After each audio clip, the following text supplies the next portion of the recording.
not, there's not not too much infighting. Because often, I think in all countries, left-wing groups are notorious. They're famous for infighting among the members. Yeah. But I'm not quite knowledgeable about British politics. And what kind of commentators do you have? I mean, on TV or in newspapers, and do they have that kind of high-profile commentators on British politics? Yeah. They do. It would be unusual for a commentator to be involved in starting up a political group.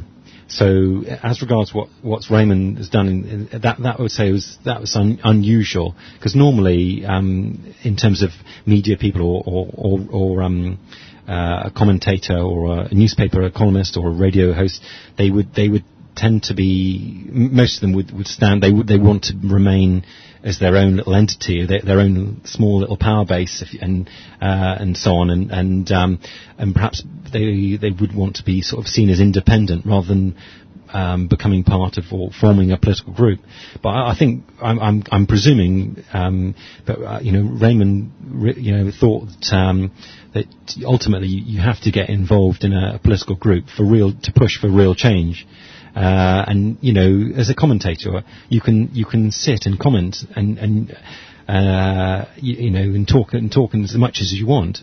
But ultimately, for real change, you've got to form a political force, and which actually takes action and does stuff rather than just comments on it. Yeah, we're talking about change, and I presume the first political figure that you know about when you arrive in Hong Kong, I guess it should be Longhair.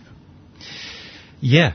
I mean, he's the most high-profile activist, as it were. He's a legislator now, isn't he? We should call him a legislator. But obviously, back then, when I arrived 10 years ago, and people will mention Longhair to you that he's the guy who used to demonstrate, take to the streets. Yeah. And obviously, some people would say, he was a bit crazy, and sometimes as an activist, you'll always get a few people saying, "Oh, look at those guys, what are they doing protesting in the street?" But the right to demonstrate, I would never. You can never underestimate how important the right to demonstrate is, the right to protest, and it's something which, fortunately, in Hong Kong, we've got that right, which is protected under the Constitution, activists need to make sure that they use that right. And effectively, and forming the right kind of demonstrations at the right moment. And if necessary, looking at new ways of demonstrating, which is some of the stuff I've done. Is staging demonstrations in different ways to get to make sure it gets an impact. But the right to demonstrate, anyone who's been on a demonstration or anyone who's been on the receiving end of a demonstration will tell you it is surprisingly effective. In terms of it gets the other person to rethink their opinion, regardless of what the issue's about. It's an important tactic. As long as it remains peaceful, then it's a very important part of, it should form an important part of the fight for democracy, I think. And as in all other countries, people getting out on the street and protesting in different kinds of ways, it has played an important part in the fight for power for the people. Obviously, Hong Kong is a unique culture, and what I've quite tried to do is to think about the political and the cultural situation, and try to think about what kind of demonstrations work here. Perhaps in other countries, demonstrations are more effective in other ways. But activists in Hong Kong, they've got to constantly think about all the different factors, the cultural and social factors in Hong Kong, about in terms of staging the right kind of demonstrations, I think. And we've also got Ken is here as well. Yes, this Ken. Yeah, I'm a little bit shy, so I didn't open my mouth for it. But I think people.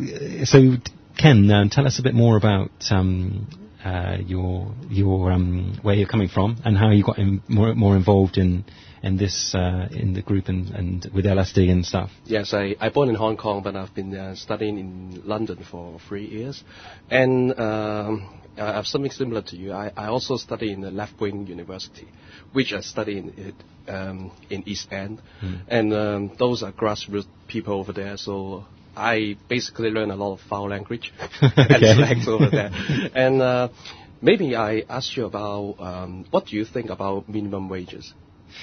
Well, that's another big issue, yeah. which I was amazed actually that there's no minimum wage, and that again I would say was almost as important as the fight for democracy, in terms of a fight for a decent minimum wage. But I think having followed the news, I can tell that tide of opinion to do with the minimum wage is changing, and most people, it seems, even the pro-government political groups are saying, it's a good thing.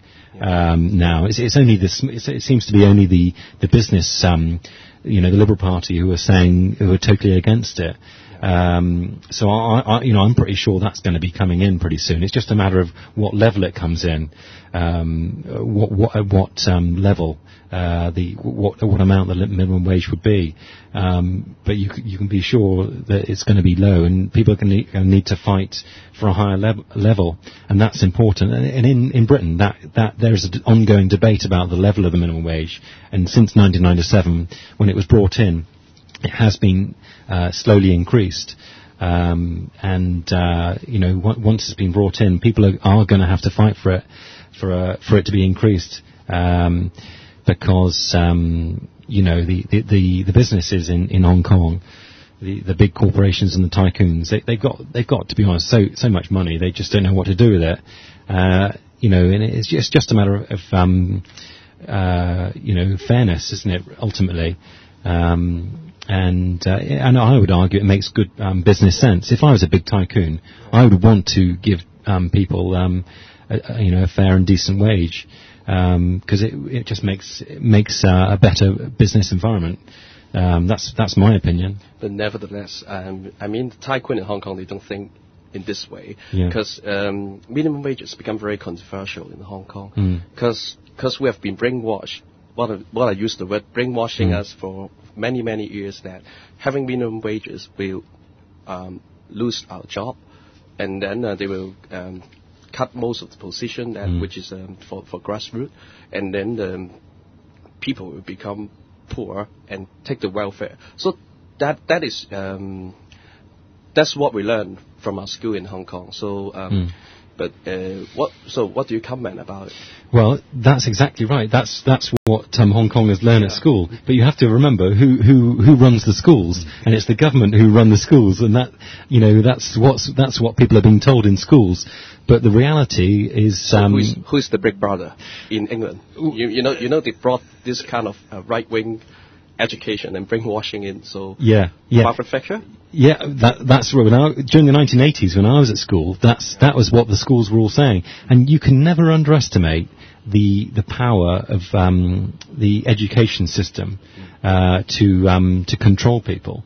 I think there was a famous Pink Floyd film and song called The Wall, and it talked about education and the way that governments in all countries control the population and get them to think